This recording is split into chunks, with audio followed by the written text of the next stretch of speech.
नमस्कार दोस्तों, आप सबका साहित्य की नगरी में स्वागत है। आज की कहानी है भूमेश्वर प्रसाद श्रीवास्तव जी का माँ बेटे।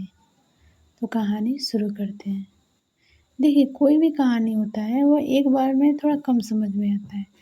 2 से 3 बार सुनने या पढ़ने से अच्छी तरह से समझ में आ जाता है। तो कृपया 2-3 बार ज़रूर सुनें। तो कहानी शुरू करते हैं। चारपाई को घेरकर बैठे हुए उन सब लोगों ने एक साथ एक गहरी सांस ली। वह सब थके हारे हुए खामोश थे। कमरे में पूरी खामोशी थी। मरने वालों की सांस भी थकी हुई सी हारी हुई थी। 3 दिन से वह सब मौत की लड़ाई देख रहे थे और उसकी जीत का इंतजार कर रहे थे। पड़ोस के लोग खाली वक्त में आते दरवाजे में घुसते ही मुंह सुखाकर किसी एक से धीमी आवाज में पूछते, डॉक्टर क्या कहता है? या ऐसे ही और कुछ का मरने वालों का बुझा हुआ खाली मुंह देखकर सलाह या आलोचना के कुछ लफ्ज़ कह चले जाते। वह सब दुनिया के साथ घूम रहे थे। सिर्फ मरने वाला धीरे-धीरे तेज़ी से अलग हो रहा था। चारपाई को घेरकर बैठने वाले दुनिया में ऐसा वक्त जो होता आया है, कह रहे थे और जो दुनिया में होता आया है, उसके लिए तैयार थे या तैयार हो रहे थे। मरने वाली उनकी माँ, नानी और दादी ही हो सकती थी। बड़ी लड़की कुच्ची गोभाई के 2 खतों पर नहीं, उसकी लड़की को बच्चा होने वाला था, पर तार पाते ही अपनी लड़की को लेकर चली आई। बड़ा लड़का रेलवे की नौकरी में रात को ड्यूटी करता है। उसके लिए सुबह पराठे कौन और कौन कैसे बनाता होगा। छोटा लड़का अब तो फ्लास की बैठक नहीं जमाता है। इससे माँ की बीमारी या मौत से उसका कोई रिश्ता है, या वह कभी-कभी जानना चाहती है।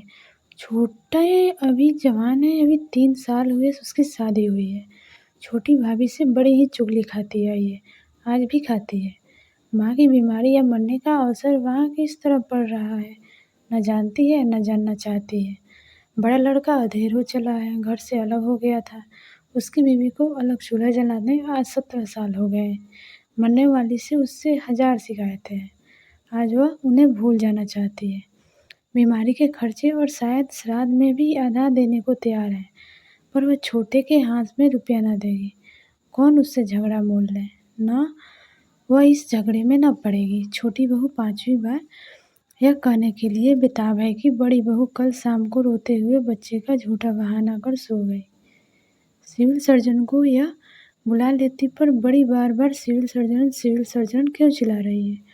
क्या उनके सिवा यहाँ सब देहाती गधे ही हैं?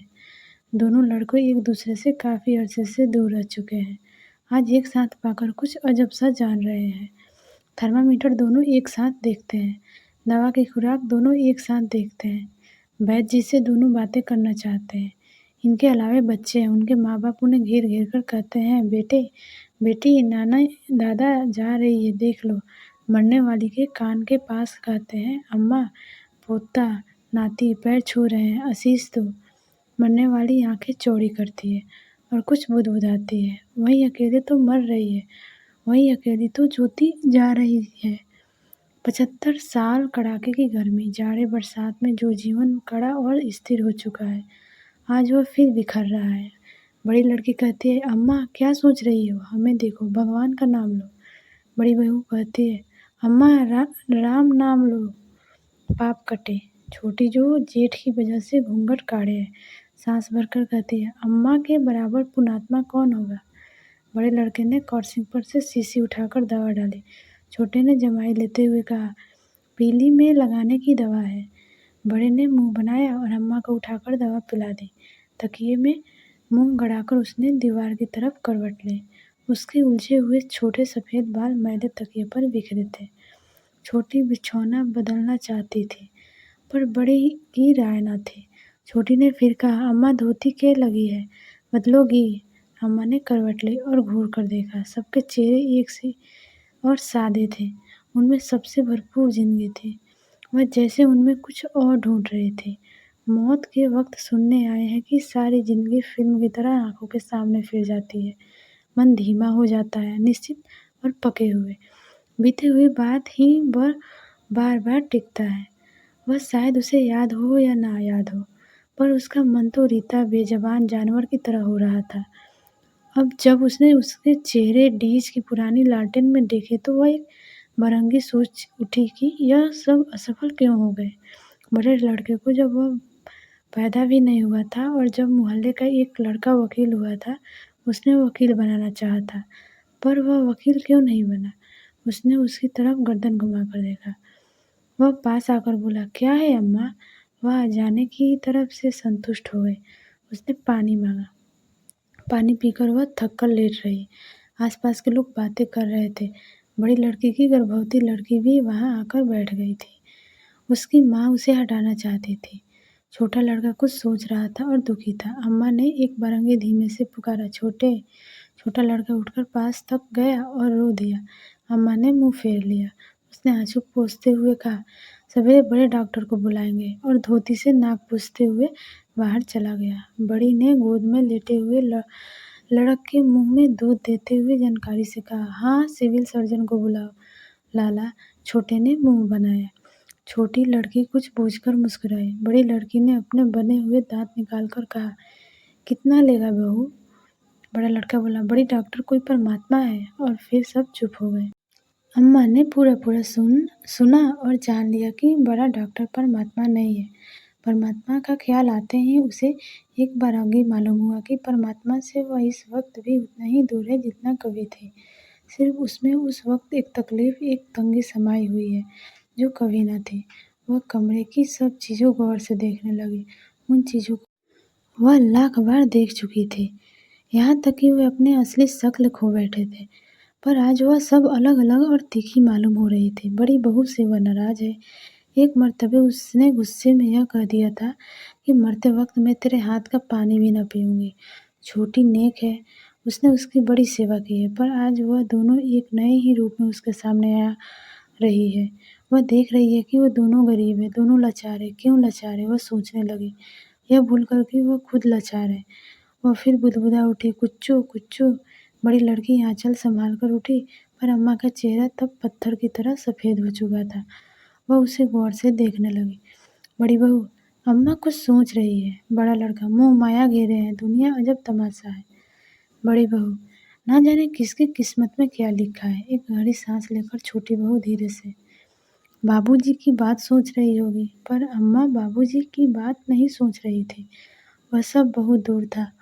वहाँ तक घिसटकर पहुँचने में मन की ताकत नहीं रह गई थी। वह इन लोगों से दूर दूर धीरे धीरे चली जा रही थी।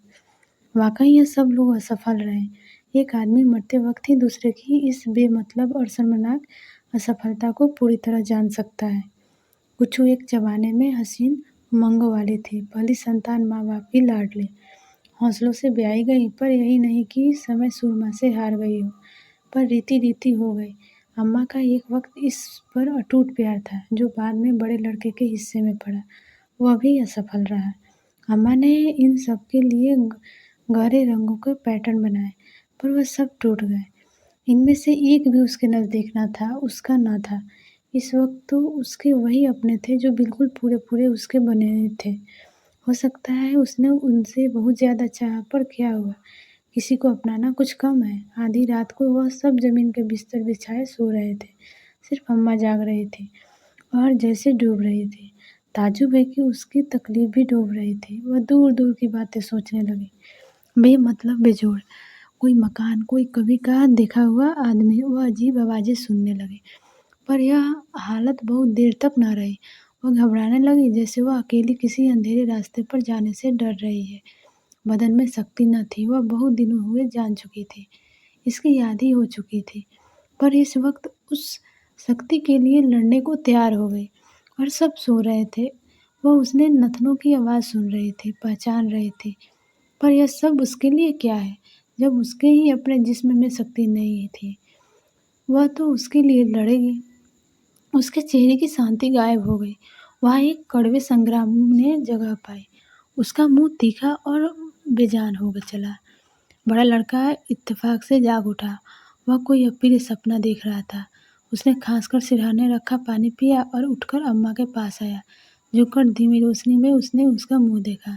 सिरहाने खाट पर से सर रखे सोती हुई छोटी बहन को जगाना चाहा, और फिर अम्मा के बात संभालते हुए बोला, अम्मा। अम्मा ने चौंक कर उसकी तरफ देखा और वह अंदर का संग्राम जैसा धीमा पड़ गया। उसने उसे थोड़ी सी शांति मिली।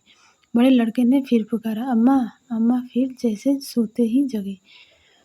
उसने पूरे पूरे मन में लड़के को पहचान लिया। वह एक पल के लिए उसके सिवा सब कुछ भूल गई। उसके आँसुओं से गहरी और तीव्र लालसा वह उठी। उसे कुछ देर डालने को कुछ पानी पियोगी? लड़के ने कहा। अम्मा ने अंग अंग से कुछ बोलना चाहा, पर वह बोल न सकी। संग्राम फिर शुरू हो गया। उसके मुंह फेर कर जोर जोर से सांस लेना शुरू किया। बड़े लड़के ने कुछ घबराकर उसकी दोनों बाहों पर हाथ रखकर कहा, क्या है अम्मा? अचानक अम्मा ने पाया अपने अंदर एक पुरानी पहचानी हुई लपट को तीर की तरह सब तरह से घूरते हुए। उसने जाना था कि यह लपट हमेशा के लिए बुझ गई है, पर इस वक्त, इस समूचे और सच्चे संग्राम के वक्त, इसके छू भर जाने से वह पुरानी लपट उसके रोए रोए में नाच उठी। वह सिरहा उठी और अब सारा संग्राम उस लपट की ओर मुड़ गया। बड़ा बेटा कांपती हुई अम्मा को मजबूती से थामकर उसके बिल्कुल नज़दीक आ गया था, यहाँ तक कि उसने सीने मिल गए और वह लपट और तेज हो गई और कमर के नीचे के हिस्से में बढ़कर उसकी पिंडलियों में चक्कर काटने लगी। उसने मुश्किल से अपने कमज़ोर हाथ उठाए और एक प्रेत के स्पर्श की तरह उसकी पीठ को सहलाने लगी। सारा संग्राम खत्म हो चुका था। सिर्फ उसके कमज़ोर मरते हुए हाथ एक अंदर की प्रेरणा से बेटे के पीठ पर घिसकते रहे और फिर धीरे धीरे मर गए। बड़े ने आज तक किसी को मरते न देखा था, इसलिए वह किसी को वक्त पर जगा भी न सका। और कहानी यहीं पर ख़त्म होती है। अगर ये कहानी पसंद आए तो आप लोग को लाइक और सब्सक्राइब ज़रूर करें। Thank you.